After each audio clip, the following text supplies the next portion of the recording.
Pengukuhan Komite Daerah Ekonomi dan Keuangan Syariah atau KADEX Aceh di Pendopo Gubernur Aceh, Kamis 7 September 2023, langsung dihadiri Wakil Presiden Republik Indonesia Ma'ruf Amin. Pengurus KADEX Aceh diisi oleh unsur ulama, akademisi, birokrat, pengusaha, dan tokoh masyarakat. Kedepan, KADEX Aceh diharapkan mampu memperkuat industri produk halal, literasi, dan ekonomi syariah yang inklusif. Selain itu, Ma'ruf Amin meminta agar KADEX Aceh segera menyusun program pengembangan ekonomi dan keuangan syariah secara inovatif, sesuai dengan potensi sektor-sektor unggulan ekonomi yang ada di Aceh, sehingga mampu memperkuat ekonomi dan keuangan syariah di Aceh.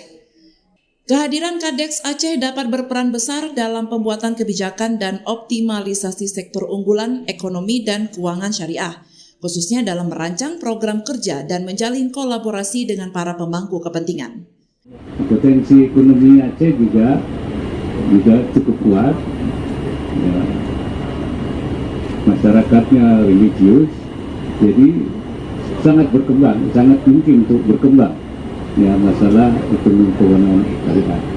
Oleh karena itu, melalui KDKS ini kita berharap akan ada semacam stimulan untuk mendorong, ya, baik dalam mengembangkan ekonomi dan keuangan syariah baik di sektor industri halal maupun juga di sektor keuangan. Dan yang terakhir yang saya sering dorong, membangun pengusahanya, ya, bisnismennya yang betul-betul syariah, baik dalam rangka menginkubasi, menumbuhkan, menguatkan apa yang ada, atau menghijrahkan yang masih konvensional ke syariah, sehingga itu menjadi bagian yang menentukan perkembangan ekonomi syariah.